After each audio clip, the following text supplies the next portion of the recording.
இன்னைக்கான வீடியோவில் நம்ம என்ன பார்க்க போகிறோம்னா ஆயில் பேஸ்டல் ட்ராயிங் தான் பார்க்க போகிறோம். ஸோ இது வந்து A4 ஷீட்ஸை யூஸ் பண்ணி அப்புறம் ஆயில் பேஸ்டில் யூஸ் பண்ணி நான் பண்ணியிருக்கேன். வாங்க எப்படி பண்ணுறதுன்னு போய் பார்க்கலாம் வீடியோக்குள்ளே.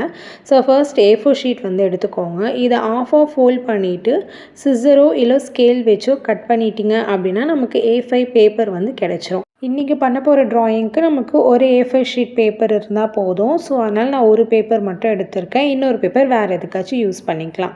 ஸோ ஃபர்ஸ்ட் இந்த பேப்பருக்கு வந்து மாஸ்கிங் டேப் வந்து சைடில் ஸ்டிக் பண்ணிக்கோங்க.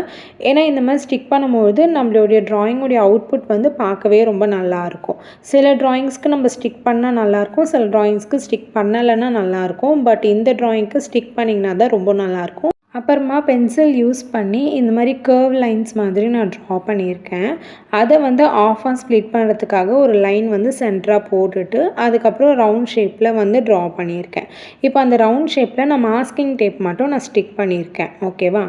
இப்போ நம்ம ஆயில் பேஸ்டல் யூஸ் பண்ணி கலர் பண்ணலாம். நான் இந்த கலர்ஸ் எல்லாம் தான் நான் வந்து இதுக்கு யூஸ் பண்ணியிருக்கேன். So first dark blue colour use பண்ணி மேலே வந்து அப்ளை பண்ணியிருக்கேன். நம்ம பென்சிலில் கர்வ் லைன்ஸ் போட்டிருக்கோம்ல, ஸோ அதுக்குள்ளே தான் இந்த கலர்ஃபுல் ட்ராயிங்ஸ் வந்து வரப்போகுது. அதுக்கு அவுட் சைடு எல்லாமே நம்ம டார்க் கலர் பிளாக் கலர் தான் கொடுக்க போகிறோம்.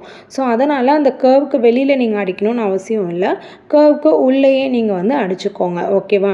இதே மாதிரி டார்க் ப்ளூ ஃபஸ்ட்டு அடிச்சுக்கிட்டேன், அதுக்கப்புறமா லைட் ப்ளூ வந்து அடிச்சிருக்கேன். அதுக்கப்புறம் ரெட்லேயே வந்து கொஞ்சம் டார்க் மெரூன் ரெட் யூஸ் பண்ணி கலர் பண்ணியிருக்கேன். நெக்ஸ்ட்டு ரெட் கலர் வந்து கலர் பண்ணியிருக்கேன். இது கலர் பண்ணும்போது மேலே நம்ம என்ன மாதிரி கலர் பண்ணிட்டு வருமோ அதே மாதிரி கீழேயும் வந்து கலர் பண்ணிக்கோங்க. ஓகேவா? இப்போ சென்டரில் வந்து அந்த டார்க் ரெட் கலர் மட்டும் ஒரே ஒரு லைன் மாதிரி போட்டிருக்கேன். ஓகேவா? இப்போ டிஷ்யூ பேப்பர் எடுத்து இந்த மாதிரி ஃபோல்ட் பண்ணிக்கோங்க. ஃபோல்ட் பண்ணிவிட்டு இதை ஃபுல்லாகவே நம்ம வந்து பிளெண்ட் பண்ணி எடுத்துக்க போகிறோம். இப்போ டிஷ்யூ பேப்பர் வச்சு நம்ம பிளெண்ட் பண்ணும்போது கலர் வந்து கொஞ்சம் லைட் ஆகும் நம்ம பண்ணியிருக்க கலர். ஸோ அதுக்கு என்ன பண்ண போகிறோம்னா ஃபுல்லாத்தையும் பிளெண்ட் பண்ணி முடிச்சதுக்கு அப்புறமா செகண்ட் கோட் மாதிரி நம்ம மறுபடியும் என்ன கலரில் ஆயில் பேஸ்டல்ஸ் போட்டோமோ சேம் கலர் அதுக்கு மேலேயும் ஆயில் பேஸ்டல் கலர் பண்ணிவிட்டு அகைன் நீங்கள் பிளெண்ட் பண்ணும்போது அந்த கலர்ஸ்லாம் நல்லா வைப்ரண்ட்டாக டார்க்காகவே உங்களுக்கு இருக்கும். ஓகேவா? அப்புறமா நம்ம ரவுண்ட் ஷேப்பில் மாஸ்கிங் டேப் ஸ்டிக் பண்ணியிருக்கோம்ல, அதை வந்து பொறுமையாக எடுத்துக்கோங்க.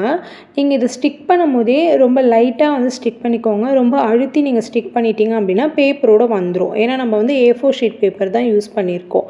A4 ஷீட் பேப்பருக்கு வந்து GSM வந்து ரொம்பவே கம்மியாக இருக்கும். சன்னுக்கு வந்து எல்லோ கலர் வந்து கலர் பண்ணிக்கோங்க.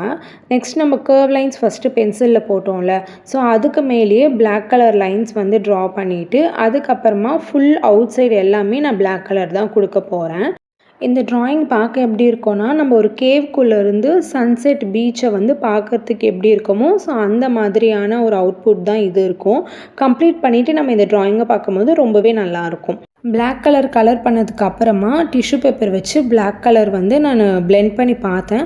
பட் அது வந்து ரொம்பவே கலரை வந்து டிம் ஆக்குது. ஸோ அதனால் நான் என்ன பண்ணிட்டேன், கையவே யூஸ் பண்ணி பிளெண்ட் பண்ண ஸ்டார்ட் பண்ணிட்டேன். ஸோ எனக்கு எக்ஸாக்ட் பிளாக் கலர் வந்து நல்லாவே கிடச்சிருச்சு. நான் செகண்ட் கோட் போடணுன்ட்டு அவசியம் கிடையாது. நம்ம வந்து அந்த கலர்ஃபுல்லாக சென்டரில் பண்ணியிருக்கோம்ல, ஸோ அதையுமே கூட நீங்கள் டிஷ்யூ பேப்பர் இல்லாமல் உங்கள் கையிலேயே பிளெண்ட் பண்ணால் கூடவே நல்லாயிருக்கும். நீங்கள் செகண்ட் கோட் பண்ணணுன்ட்டு அவசியம் இல்லை. இப்போது அந்த கேவ் வந்து இன்னும் கொஞ்சம் ரியலிஸ்டிக்காக தெரியறதுக்காக ஒயிட் கலர் யூஸ் பண்ணி இந்த மாதிரி லைட்டாக அங்கங்கே லைன் பண்ணிவிட்டு அதையுமே வந்து கையில் வச்சு பிளெண்ட் பண்ணிட்டிங்கன்னா லைட்டாக ஷேடோஸ் மாதிரி நமக்கு எஃபெக்ட் இருக்கும். அதுக்கப்புறம் அந்த சென்டரில் வந்து பார்த்திங்கன்னா ஒரு போட் இருக்கா மாதிரி நான் ட்ரா பண்ணியிருக்கேன். அப்புறம் போட்டோட ரிஃப்ளெக்ஷன்ஸ் வந்து கீழே தண்ணியில் படுற மாதிரியுமே கலர் பண்ணி எடுத்திருக்கேன். இது எல்லாத்தையும் வந்து சும்மா கையிலேயே லைட்டாக நீங்கள் பிளெண்ட் பண்ணிட்டீங்க அப்படின்னா ட்ராயிங் வந்து கம்ப்ளீட் ஆகிடுச்சு. கடைசியாக உங்களோட மாஸ்கிங் டேப்பை வந்து ரொம்ப பொறுமையாக எடுத்துக்கோங்க. நான் எடுக்கும் போதே லைட்டாக வந்து A4 ஷீட்ஸ் வந்து அந்த மாஸ்கிங் டேப்பில் எனக்கு ஒட்டுச்சு. ஸோ அதனால தான் சொல்கிறேன், ரொம்ப லைட்டாக வந்து ஸ்டிக் பண்ணிக்கோங்க உங்களோட மாஸ்கிங் டேப்பை. அவ்வளோதான், நம்மளோட ஆயில் பேஸ்டல் ட்ராயிங் வந்து கம்ப்ளீட் ஆகிடுச்சு. ரொம்ப ஈஸின்னு சிம்பிளாக இருக்கும்னு நினைக்கிறேன்.